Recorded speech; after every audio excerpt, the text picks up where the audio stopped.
Bleachers by John Grisham, Day 4. A man delivering a fruit basket to the Rake home heard the whispers, and before long the entire town knew that Coach Rake had drifted away so far that he would never return. At dusk, the gossip reached the bleachers, where small groups of players from different teams and different decades had gathered to wait. A few sat alone, deep in their own memories of Rake and glory that had vanished so long ago.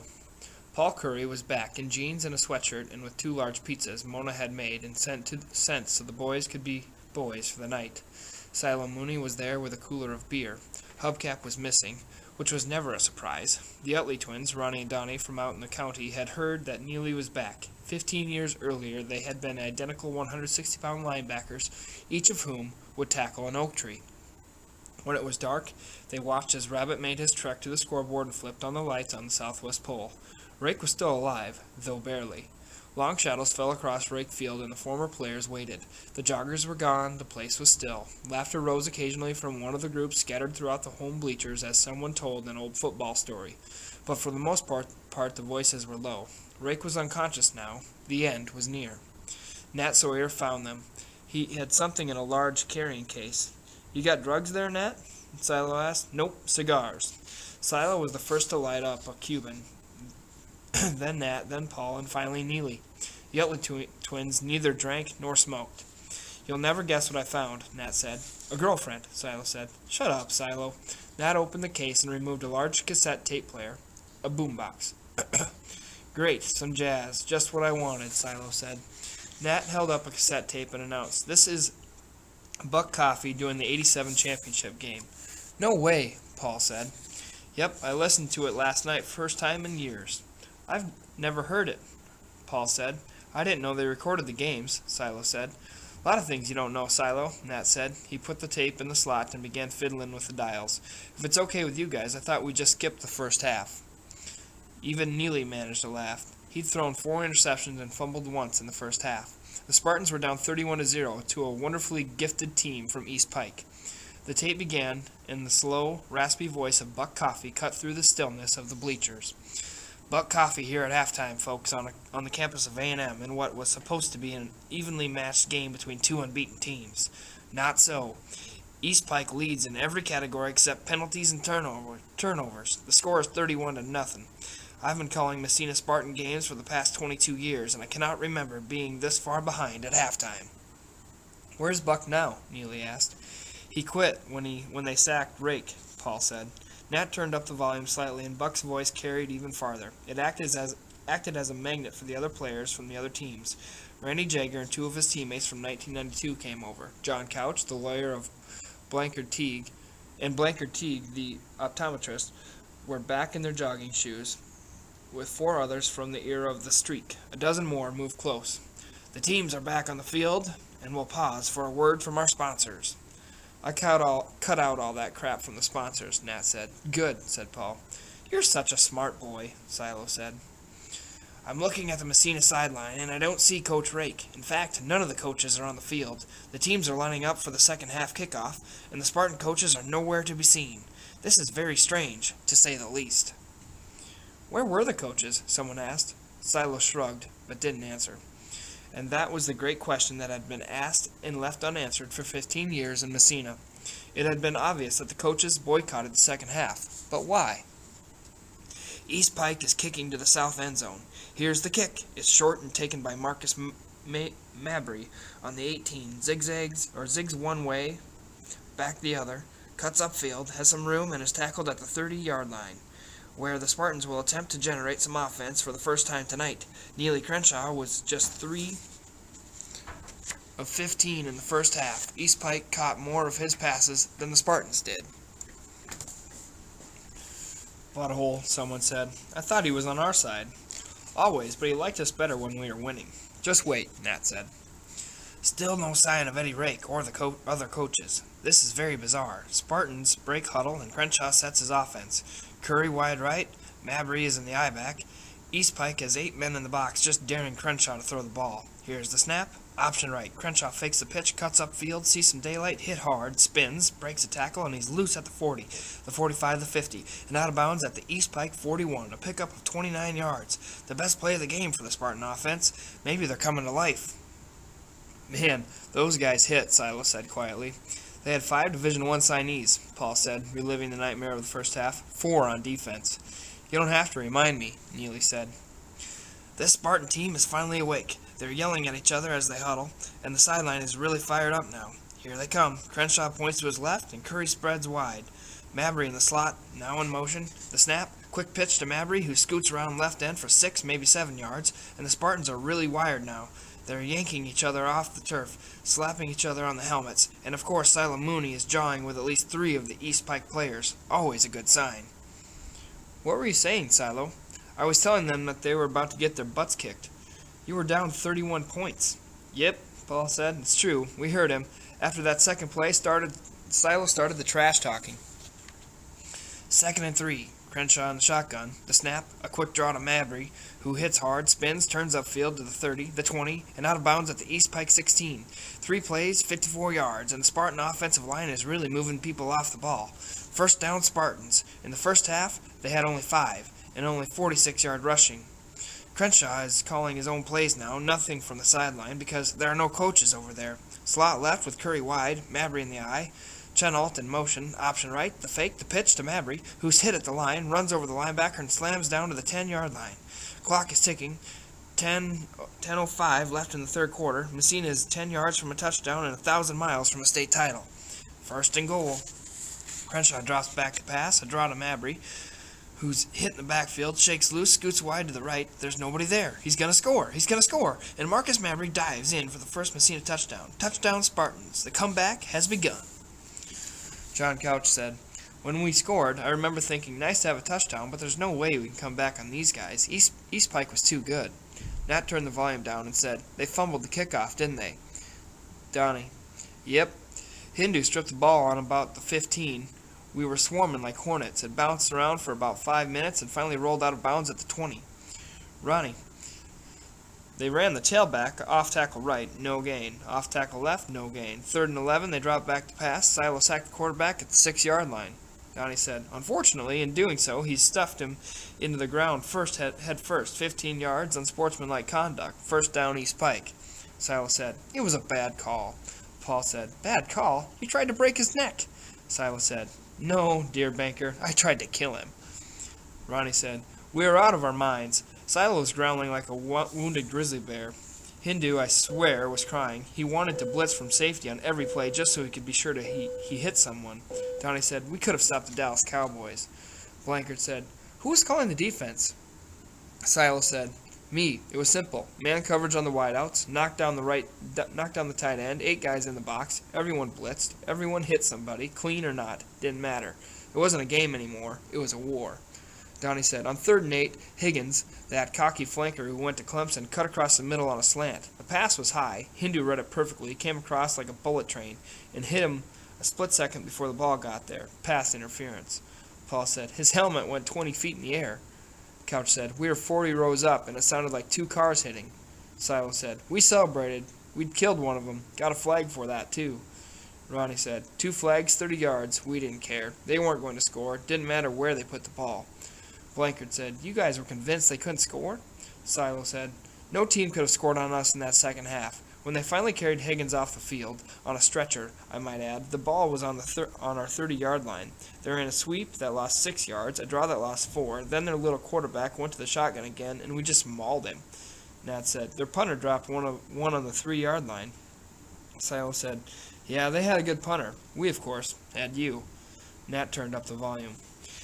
97 yards to go for the Spartans, just under 8 minutes left in the third quarter. Still no sign of Eddie Rake or any of the Spartan coaches. I watched Crenshaw when East Pike had the ball. He kept his right hand in a bucket of ice the entire time, and he kept his helmet on. Handoff left side to Mabry, who doesn't get much. Both defenses are simply sending everybody, which should set up the pass. Silo said, Not from the 3-yard line, moron. Paul said, Coffee always wanted to coach. Pitch right side. Mabry bobbles the ball, then cuts upfield. Got some room wide, and he's out of bounds along the 10. Couch said, Just curious. Neely, do you know what you called next? Neely said, Sure. Option right. I read the option. Fake to Chenault. Fake the pitch to Hubcap. Cut upfield for 11 yards. The offensive line was chopping people down. First and 10 Spartans, who break huddle and sprint to the line of scrimmage. This is a different team, folks. Paul, I don't know why Buck was on the radio. Nobody was listening. The entire town was at the game. That's what Paul said. Randy said, no, you're wrong. Everybody was listening. In the second half, we were trying to find out what happened to Coach Rake, so all the Messina fans had their radios stuck to their heads. Hand off to Chenault, who plows straight ahead for 3 or 4. He basically just lowered his helmet and followed Silo Mooney, who's being double-teamed. Silo says, just 2, I was insulted. The second guy was this little nasty-faced idiot. Weighed about 180 or so. Thought he was bad. Came in the game trash-talking. He'll leave the field in just a minute. Pitch to Mabry, wide right again, and he's got some room. Up to the 30 and out of bounds. An East Pike youngster shaking up on the field. Silo says, that's him. Blankard says, what'd you do? Silo says, the play swept right away from us. I chop-blocked him, got him on the ground, then dropped a knee into his stomach. Squealed like a pig. He lasted for 3 plays. Never came back. Paul said, they could have flagged us for unnecessary roughness on every play, offense or defense. Neely said, while they dragged him off the field, Chenault tells me that their left tackle is not moving too well. Got something wrong, a twisted ankle maybe. The guy's in pain but won't leave the game. So he ran at him 5 straight times. Same play. 6-7 yards a pop, with Marcus low to the ground, just looking for someone to run over. I'd hand the ball off and watch the carnage. Silo said, turn it up, Nat. First and 10 on the East Pike 38. The Spartans are moving the ball, but they're sure eating up the clock. Not a single pass so far in the second half. 6 minutes to go. Curry in motion, left. The snap, option right, the pitch to Mabry, who swings outside to the 30, the 25, all the way down to the East Pike 18, and the Spartans are knocking at the door. Neely said, after every play, Mabry sprinted back to the huddle and said, give me the ball, bro, just give me the ball. So he did. Paul said, and after Neely called every play, Silo would say, you fumble it, I'll break your neck. Silo said, I wasn't kidding either. Blankard said, were you guys aware of the clock? Neely said, yeah, but it didn't matter. We knew we would win. Mabry has carried the ball 12 times already in the second half for 78 yards. Here's a quick snap, right side again, not much there. The Spartans are really hammering away at the left side of the East Pike defense. Mabry just follows Thurston and Vatrino, and of course Silo Mooney is always around the pile-up. Silo says, I loved Buck Coffee. Neely said, didn't you date his youngest daughter? Silo said, I wouldn't call it dating. Buck dang sure didn't know anything about it. 2nd and 8 from the 16. Mabry again off the right side for 3, maybe 4, and it's a dogfight down there in the trenches, folks. Silo said, it's always a dogfight, Buck. That's why they call it the trenches. In the semi-darkness, the fraternity had quietly grown larger. Other players had eased over or slid down the bleachers close enough to hear the play-by-play. Third and 4. Curry wide, full backfield. Option right, Crenshaw keeps, is hit, falls forward for maybe 2. He really got nailed by Devin Bond. Neely says, Devin Bond hit me so many times I felt like a punching bag. Silo said, he was the one player I couldn't do anything with. I'd fire off the ball, even a perfect shot at him, and he just vanished. That, or he'd hit me with a forearm that would rattle my teeth. He was one bad dude. Donnie said, didn't he make a roster? Paul said, Steelers for a couple years. Then some injuries sent him back to East Pike. A 4th and 2 that is beyond huge, folks. Spartans must score here because they have a lot more scoring to do. And the clock is really moving now. 3 minutes and 40 seconds. Full house now. Chenault in motion. Left. Long count by Crenshaw. And they jump. East Pike jumps offside. 1st and goal Spartans on the 5-yard line. Crenshaw gave it the old head fake and got by with it. Sale said, head fake my butt. Paul said, it was all in the cadence. Blankard said, I remember their coach going crazy, charging the field. Neely said, he got a flag, half the distance. Sale said, that guy was psycho, and the more we scored, the louder he screamed. 1st and goal from the 2.5, option left, here comes a pitch, Marcus Mabry is hit, drives, and falls into the end zone. Touchdown, Spartans, touchdown. Buck's voice carried even farther through the still night.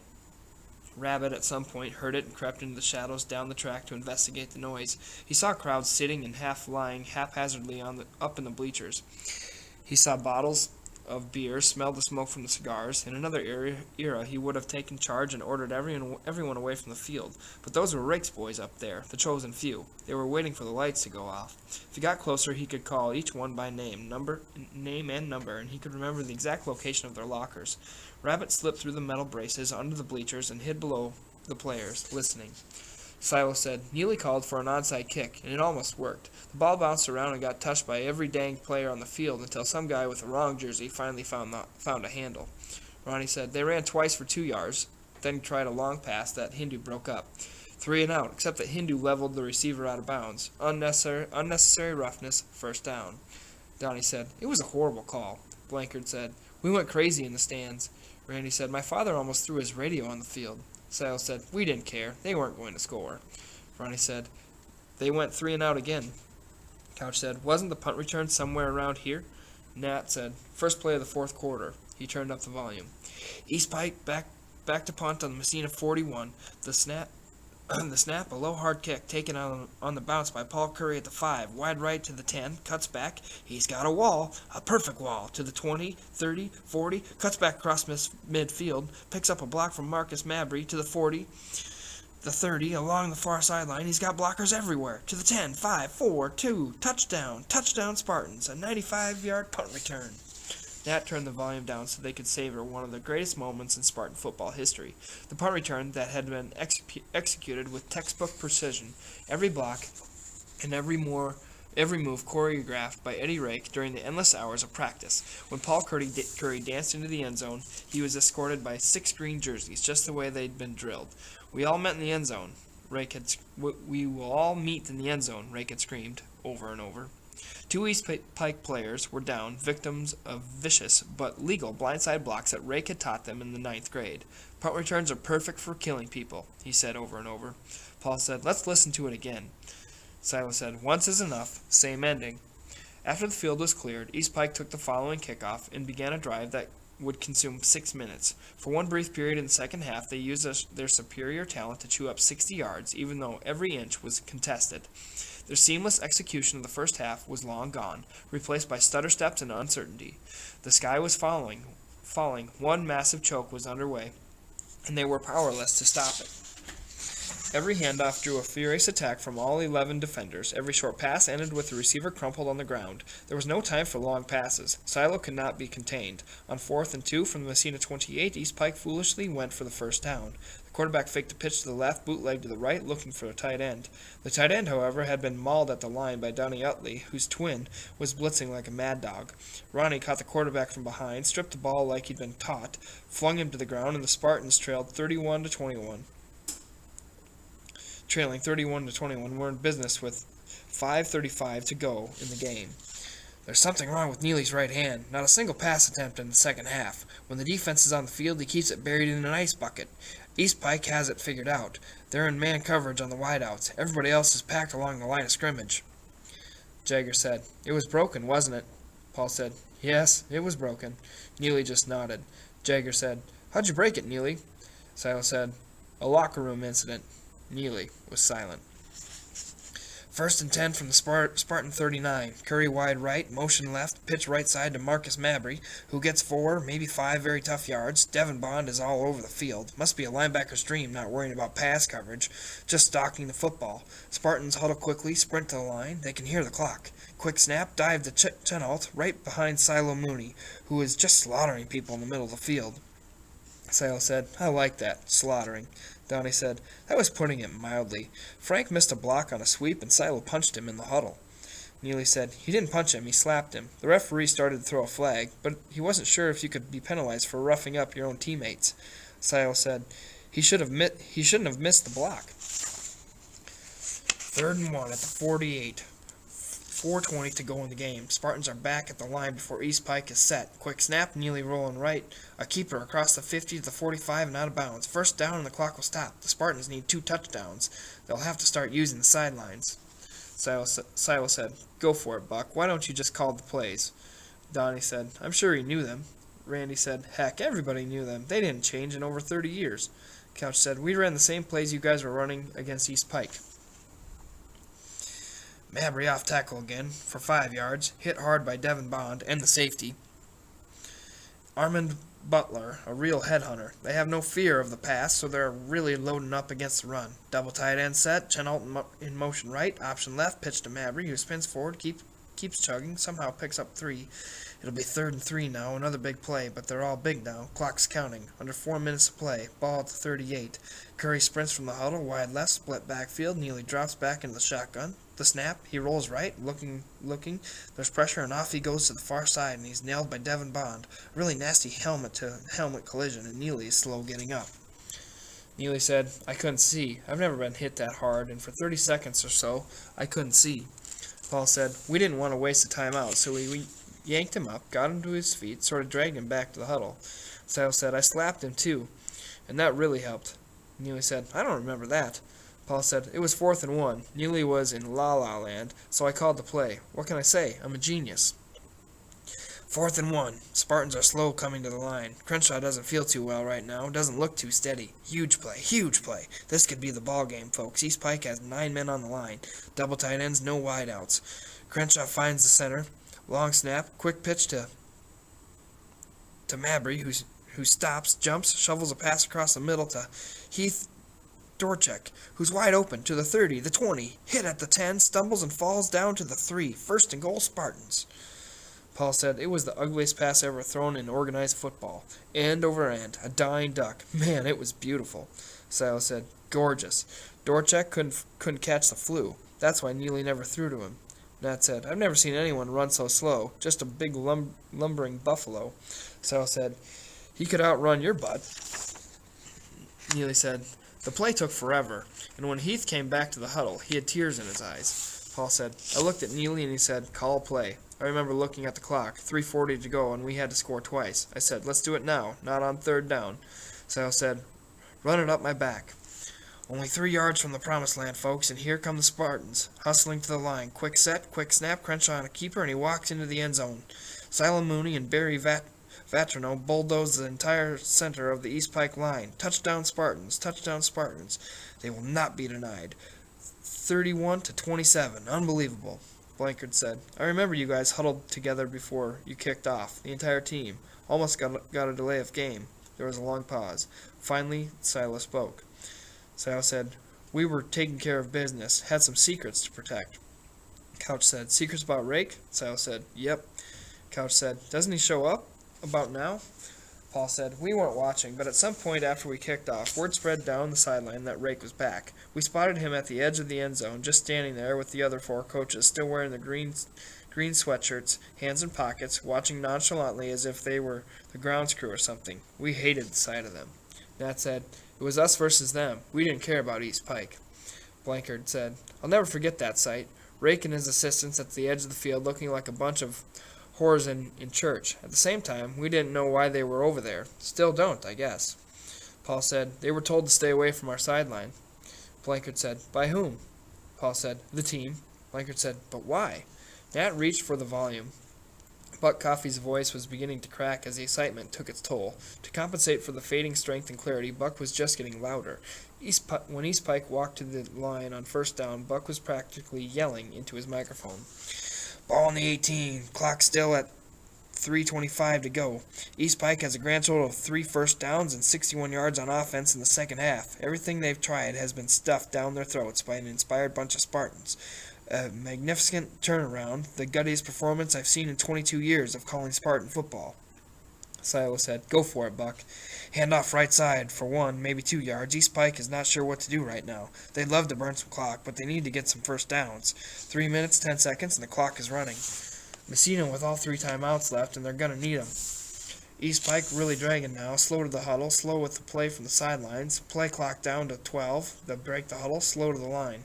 4, 3, 2, 1. The snap, pitch right to Barnaby, who scoots around the corner for 5, maybe 6. A big 3rd down now, 3rd and 3 on the 25, with the clock moving. A car rolled to a stop near the gate. It was white with words painted on the doors. I guess Mal's back, someone said. The sheriff took his time getting out. Stretch surveyed the field and stands. Then he lit a cigarette, the flicker of the lighter visible 30 rows up on the 40-yard line. Silo.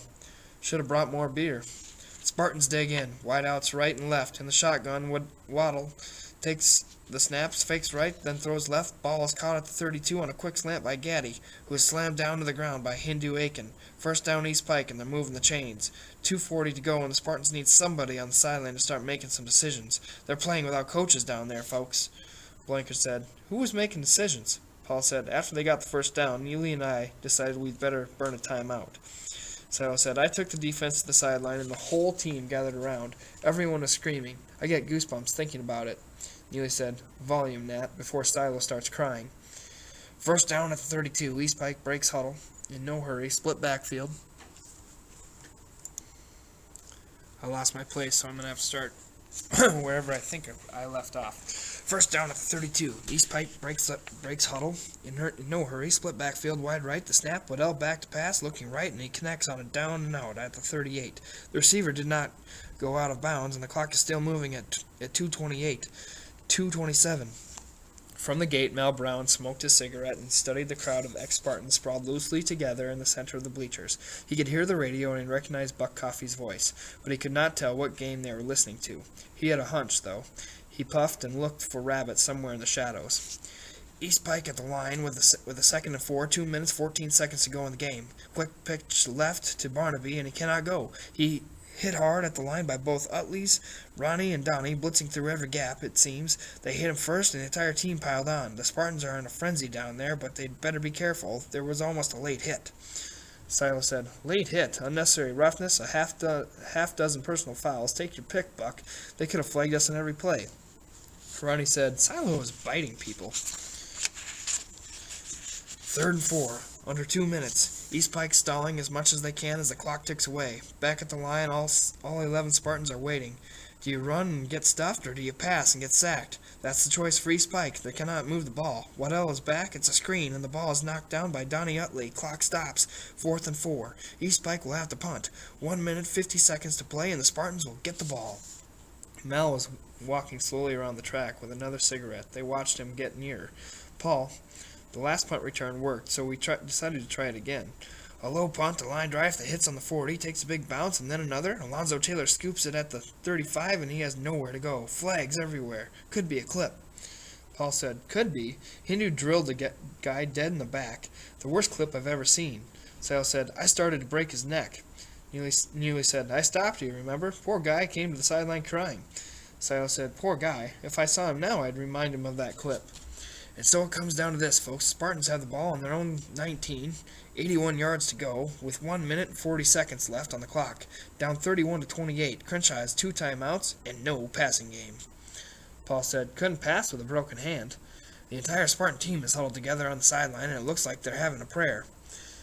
Mal was walking up the steps, slowly, with none of his customary purpose and banter. Nat stopped the tape, and the bleachers were still. "Boys," Mal said, "Coach is gone." Rabbit materialized from the shadows and loped down the track. They watched as he disappeared behind the scoreboard, and a few seconds later the bank of lights on the southwest pole went off. Rake Field was dark.